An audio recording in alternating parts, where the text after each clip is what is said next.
Baylis on last night's TV, words used as weapons. In among all that pious policing of people's language, and whether it's a deep cultural insult to wear a pair of lederhosen if you're not a Bavarian, there is a reasonable point about the words we choose.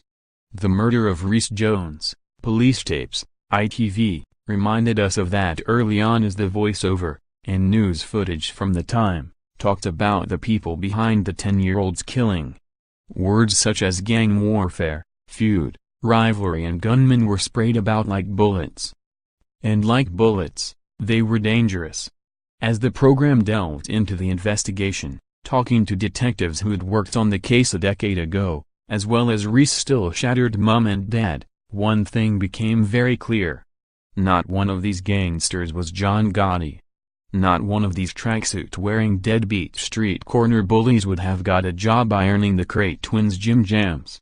I'm not suggesting that mafiosi and East End vice lords are anything other than thugs, and I'm not suggesting they deserve any more respect.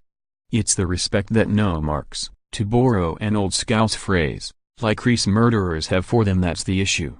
An idiot child pedaling around the corner on his bike to settle a score, without the imagination to consider that his ancient gun might kill someone and ruin dozens of lives, is not a gunman.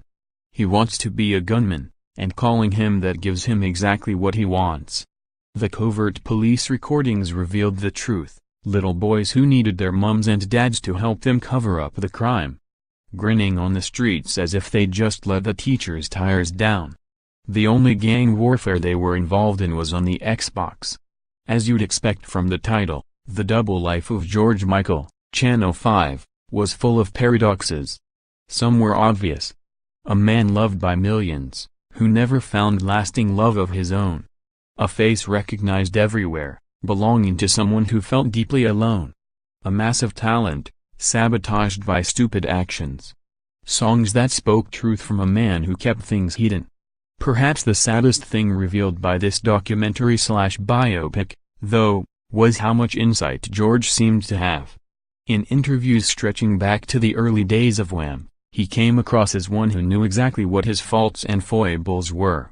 He spoke often about craving approval. He noticed that however hard he tried to ruin things, his career seemed to bounce back. He saw an obvious link between the addiction to praise and stardom, and his fondness for drugs and booze. You could see how wound up, serious and introverted he was, even sitting on the breakfast telly sofas next to Andrew Ridgeley. George's school chum was beaming away, relaxed, talking about all the fun he was having. George's brow was furrowed, back hunched, as he wondered out loud how many more countries they needed to conquer. It was the classic nerd, Romeo combination of the soaps and kid shows, and George, incredibly to people who only saw the later megastardom, was the nerd. But intelligence only gets you so far. This sad but sympathetic film revealed to us a man with brains to see exactly what was wrong but lacking what it took to change it.